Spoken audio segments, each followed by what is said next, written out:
Does it feel impossible to make a dent in your students' language and literacy skills as an SLP, especially if you've only got 30 to 40 minutes a week to work with them? This is something that I am asked about all the time. My name's Dr. Karen, and for the past 7 years, I have been helping SLPs create better systems for their language therapy. And just the other day on a webinar, somebody asked me about this, and they said, okay, I get that it's within an SLP scope to work on things like phonological awareness and morphology, and then we can also work on our students' syntax and their semantic skills, but how are we supposed to get to all of that, even if we are qualified to do it?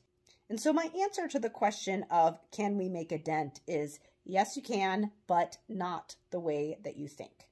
Just because something is within your scope does not mean that you have to be working on it directly, even if you might be the one responsible for managing those services.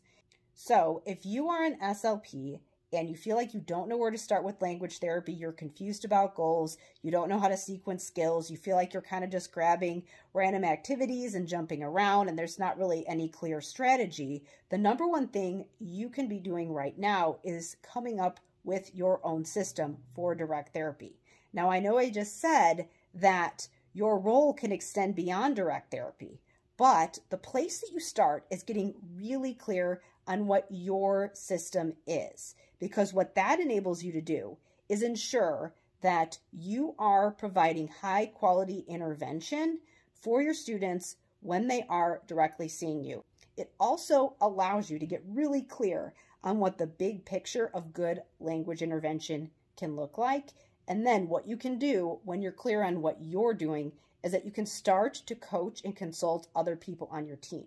So there might be things that you are addressing in direct therapy for certain students.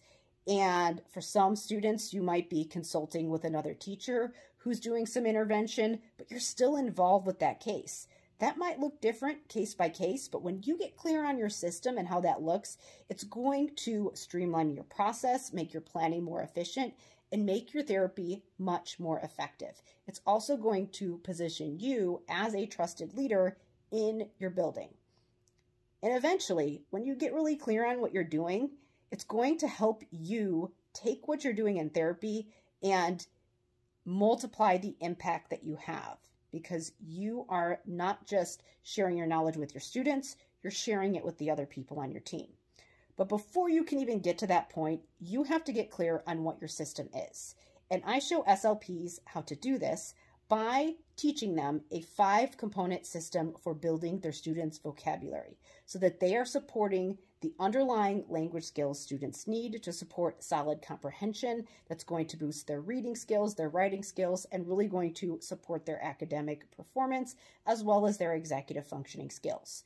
I actually walk through this 5-component system in a free online training for SLPs. In this training, I walk through why a lot of students aren't making good progress with things like WH questions, goals, or following directions, why students don't respond to strategy instruction that's focused on things like inferencing and the main idea. And I share the one key area that's going to allow you to streamline your therapy and work on fewer skills, but get better results in your therapy. So to learn more about how to sign up for this training, you're going to want to go to drkarenspeech.com/language. Again, that's drkarenspeech.com/language.